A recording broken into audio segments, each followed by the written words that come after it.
Mesdames, Messieurs, bonjour, bienvenue dans le 15 heures de Télé Djibouti. Voici les titres de l'actualité. Le président de la République a évoqué hier les relations bilatérales avec la sous-secrétaire d'État américaine Victoria Nuland.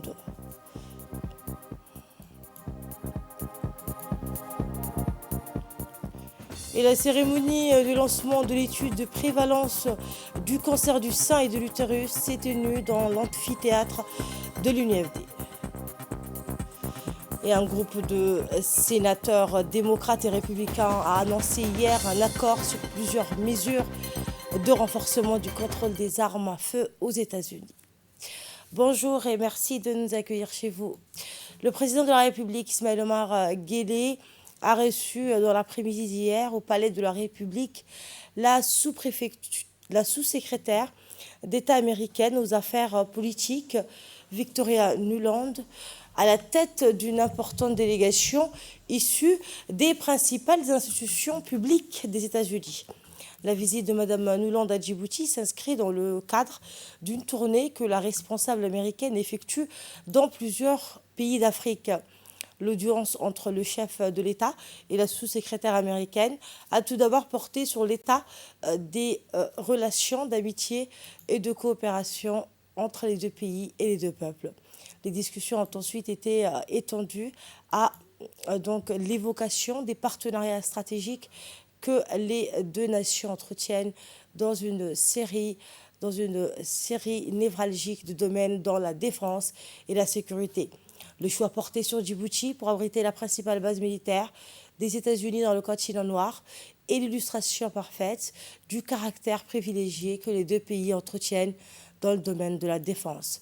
Djibouti et les États-Unis entretiennent une coopération tout aussi fructueuse dans le domaine du développement, notamment dans les secteurs précis de l'économie et de l'exploitation énergétique.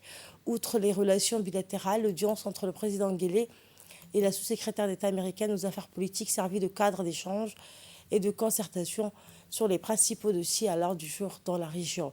À ce propos, les voies et moyens de pérenniser la relative détente amorcée ces derniers temps dans la crise yéménite et la nature de l'appui multiforme apporté à la Somalie en vue d'une plus grande capacité de ce pays frère à faire valoir la sécurité et la stabilité sur toute l'étendue de son territoire, entre autres sujets, étaient abordés au cours de cet entretien. Voici un extrait de l'intervention de la sous-secrétaire d'État américaine aux affaires politiques, Mme Victoria Nuland. C'était juste après son entretien avec le chef de l'État. Eh bien, la sous-secrétaire a précisé que les sujets, entre autres, abordés lors de cet entretien avec le chef de l'État concernaient la relative détente amorcée ces derniers temps dans la crise yéménite et la nature de l'appui multiforme à apporter à la Somalie en vue d'une plus grande capacité. Eh bien, nos deux pays, a-t-elle précisé, sont notoirement connus pour le précieux concours qu'ils apportent à la pacification de cette partie du monde. Et écoutons à présent le mot du ministre des Affaires étrangères, Mohamed Ali Youssef. Ce qu'il faut rappeler, je dirais, à notre opinion publique, c'est que les relations de partenariat entre les États-Unis et Djibouti sont excellentes. Elles ont plusieurs dimensions. Madame Nuland a parlé de la dimension sécuritaire, militaire, économique et de développement. Je crois que les États-Unis ont un rôle essentiel sur la scène internationale et dans la Corne de l'Afrique. La présence américaine à Djibouti contribue à la stabilité de cette région. La lutte contre le terrorisme, le Shabab, la piraterie. Et il y a aussi toute une politique de stabilisation des pays qui ont perdu cette stabilité. Regardez le Yémen, par exemple. Le rôle des États-Unis est un rôle central et essentiel dans le processus politique qui se met en place tranquillement dans ce pays. Le rôle des États-Unis est très important en Somalie. Vous voyez que les États-Unis ont mis beaucoup d'efforts. Le premier contributeur d'aide à la Somalie, ce sont les États-Unis. Et les États-Unis travaillent discrètement pour pouvoir justement aider les pays de la région à avoir plus de stabilité, lutter contre le terrorisme et faire en sorte que le développement soit vraiment le principal objectif. Et je ne peux qu'en tant que membre de ce gouvernement de Djibouti remercier à travers Mme Nuland l'administration américaine qui aujourd'hui a, à notre sens, une vision pour l'Afrique. Vous savez qu'à la fin de l'année, le président Joe Biden va recevoir un sommet Amérique, pays africains. Je crois que ce sont des habitudes qu'on avait perdues. Et il est clair que l'administration Biden souhaite mettre en place des relations avec l'Afrique qui soient des relations saines, des relations de partenariat, des relations qui permettent aux pays africains, aux États-Unis, de promouvoir les valeurs communes qui sont la paix, la sécurité et le développement. Dans l'actualité également, le ministre de la Santé, Dr Ahmed Rableh, la ministre de la Femme et de la Famille, Mouna Ousmane, et la vice-présidente de l'UNFD, Hasna Ahmed, ont présidé la cérémonie de lancement de l'étude de prévalence du cancer du sein et de l'utérus qui s'est déroulée donc dans l'amphithéâtre de l'UNFD. Cette cérémonie a vu la participation du chargé d'affaires de l'ambassadeur du Royaume du Maroc en République de Djibouti, la chargée du bureau du FNUAP à Chebrem, la représentante de l'OMS à Djibouti, le président de l'université de Mohamed VI, le professeur Nenja Ali Shakib. Il est à rappeler que cette étude sur la prévalence du cancer génitaux concerne plus de 35 000 femmes âgées entre 25 à 65 ans et sera réalisée par des experts de l'université Mohamed VI du Royaume du Maroc avec l'appui de l'UNFD et du FNUAP, notant que durant cette activité de sensibilisation et de dépistage, le ministère de la Santé va déployer un camion mobile qui va sillonner tous les quartiers de la ville de Djibouti, mais aussi toutes les structures de santé seront mobilisées pour effectuer cette activité de dépistage. Rappelons que dans le sens de ces efforts, la première dame, Khadra Mohamed Haïd, avait octroyé une mammographie au centre spécialisé Husseina, qui reste à Djibouti la structure de référence pour le dépistage et le diagnostic des cancers féminins. Dans son allocution, la vice-présidente de l'UNFD, Hasna Ahmed, a souligné que son institution ne ménagera aucun effort dans le succès avec la mobilisation et l'implication de la société civile durant cette étude.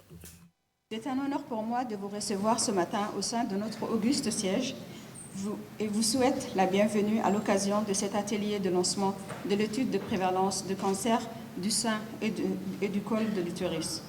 Comme le démontrent les estimations de l'OMS, ces deux types de cancers causent chaque année le décès des milliers de femmes dans le monde et en effet, personne n'est à l'abri de cette maladie qui atteint sans discrimination toute femme entre 25 et 65 ans. Cette maladie, qui, le plus souvent tardivement diagnostiquée, constitue également un problème de santé reproductive touchant les organes vitaux des femmes. La plupart de ces décès peuvent être évités grâce au dépistage précoce permettant de dépister les lésions précancéreuses et de les traiter avant qu'elles soient transformées en cancer. Face à l'importance de cette maladie, il faudra mieux agir que réagir. D'où l'objectif de votre présence de ce matin au sein de notre organisation. Excellences, Mesdames et Messieurs, le cancer est un problème auquel la société ne peut rester indifférente.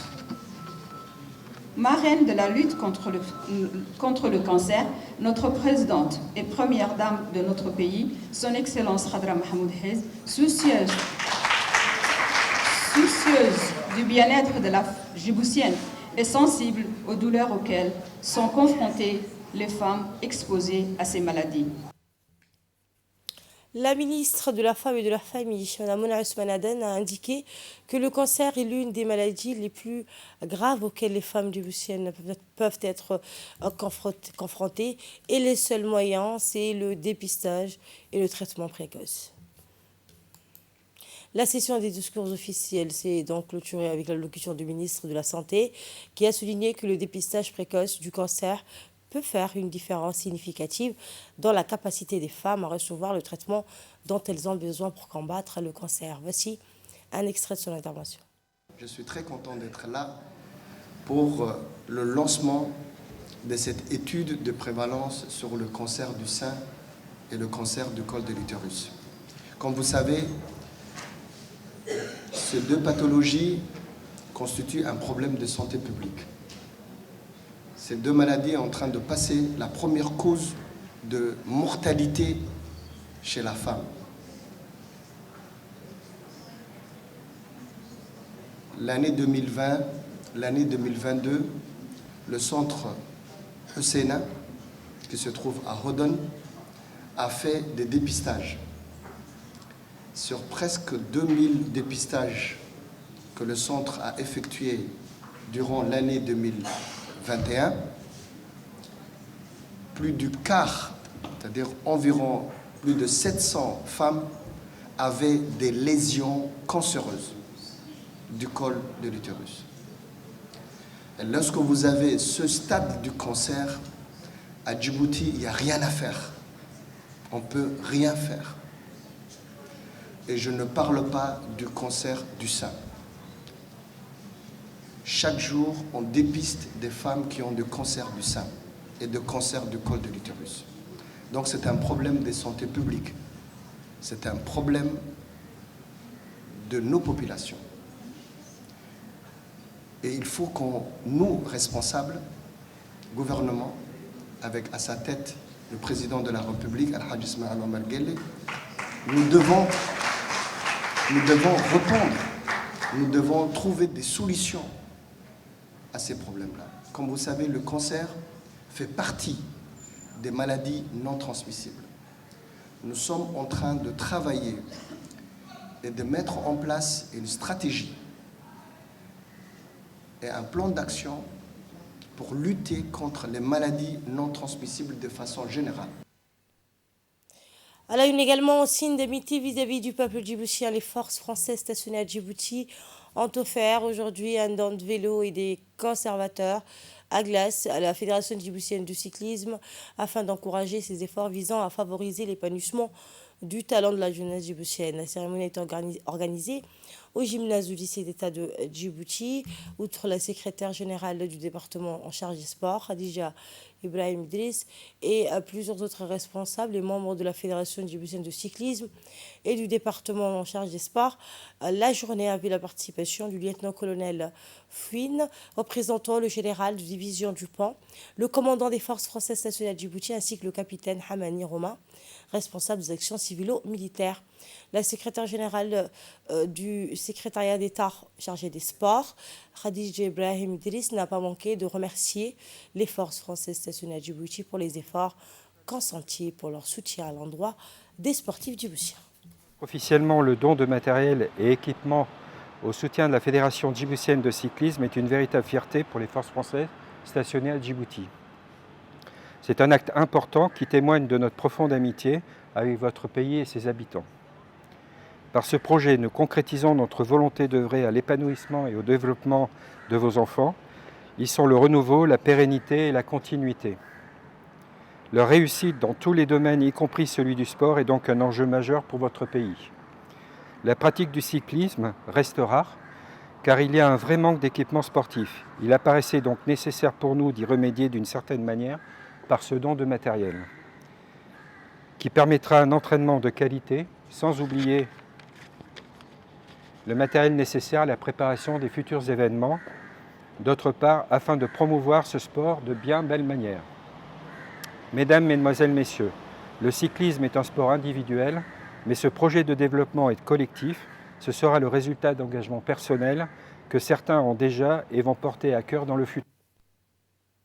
Les locaux du conseil régional d'Obok a abrité hier un atelier de formation de lutte anticritienne organisé par la FAO et en étroite collaboration avec le ministère de l'Agriculture, de l'Eau et de l'Élevage. Cette formation des formateurs nationaux a porté sur le recyclage des agents impliqués en lutte anti-crétienne en matière de surveillance et de prospection, lutte et suivi environnemental et sanitaire. Cette formation, qui a duré plus de 5 jours, a été animée par des agents de la direction de l'agriculture et a vu la participation des techniciens de Tadjoura et de Bok pour un renforcement des capacités, images que vous aurez de nos prochaines éditions. Une commission dépêchée par le ministre de l'Éducation nationale s'est rendue hier à Dikil pour superviser le début de baccalauréat professionnel de l'enseignement technique. Cette commission, composée de 2 conseillers techniques, en l'occurrence Hassan Rabel Derane, Hussein et Hussein Idriss Samrieh et l'inspecteur général Mahdi Omar Farah, le président du jury des examens professionnels et techniques, et qui était donc dépêché par la supervision de tous les centres d'examen des régions du Sud.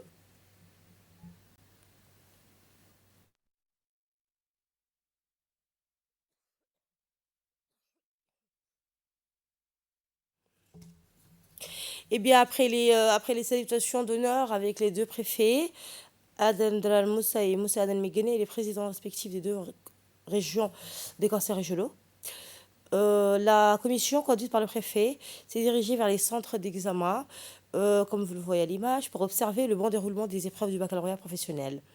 Les autorités et la commission chargée de superviser en conjointement passés dans les salles d'examen se sont revus de l'organisation mise en place pour garantir les bonnes conditions d'examen. Visionnaire du président de la République, M. Hadji Ismaïla Marguerite.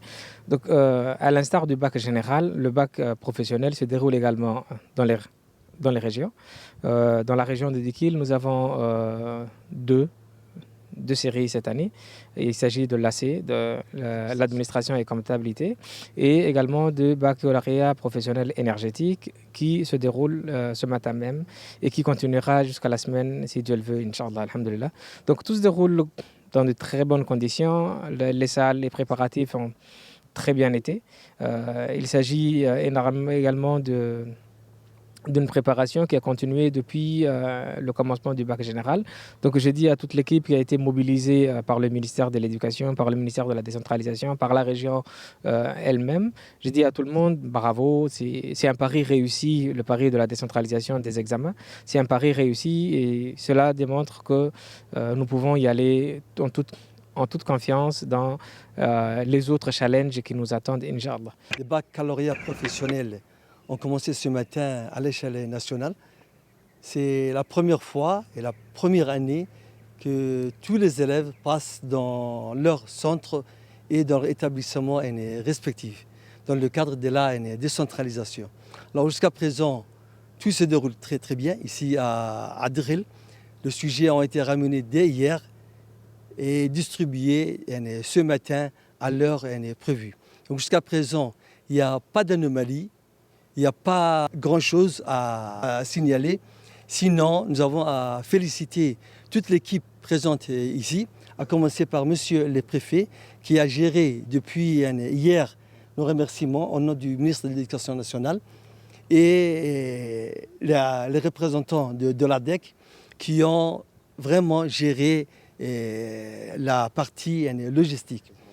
Le président du Conseil également qui a participé à la mise en place et à la mise en œuvre des préparatifs de ces premiers examens décentralisés. L'association des femmes engagées pour la protection de l'environnement de Tadjoura a célébré jeudi la journée mondiale de l'environnement en action de nettoyage de la plage de Cheikh Mohammed, une action donc une journée donc, avec la participation de M. Habib Djilani, le préfet adjoint, Omar Hussein, président du conseil régional, et de Mme Ima, représentante du PNUD, qui ont donc du PND, pardon, qui ont tous donc félicité ces femmes qui œuvrent quotidiennement sous le soleil pour la protection de notre environnement. À cette occasion, la représentante du PNU a profité de cette occasion pour discuter avec les femmes engagées pour donc voir leurs besoins en matière de lutte pour sauvegarder l'environnement à Tadjoura. Cette journée a été consacrée essentiellement sous le signe écologique. Donc, elle a été clôturée par la remise d'un certificat de reconnaissance de l'AFPE et échange des cadeaux. Enfin, Mme Medjida Salah, présidente de cette association, a remercié tous les participants. De toute la plage, de ces déchets plastiques, et avec l'association des femmes engagées pour la protection de l'environnement que nous remercions infiniment. Nous remercions aussi le conseil régional de Tadjoura, la préfecture et une mention spéciale pour le préfet de Tadjoura, M. Hassan Dabale. Et c'était cette étape, ce nettoyage que nous avons entamé au niveau national ne s'arrête pas là. Elle va continuer dès demain à Obok, avec en plus la jeunesse d'Ali Sebié et de Dekil qui va nous rejoindre à Obok demain. Et c'est un grand message qu'on transmet derrière. C'est un message d'unité, de solidarité, de civisme, de patriotisme pour notre pays, pour la République de Djibouti, en cette période du 45e anniversaire de la République de Djibouti.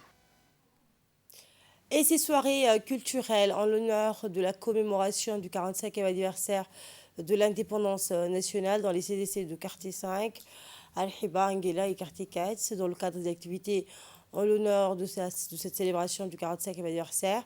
Les CDC de quartier 5, Al-Hiba, Nguela et de quartier 4 ont organisé des soirées culturelles hautes en couleurs dans ces plateformes d'intégration sociale.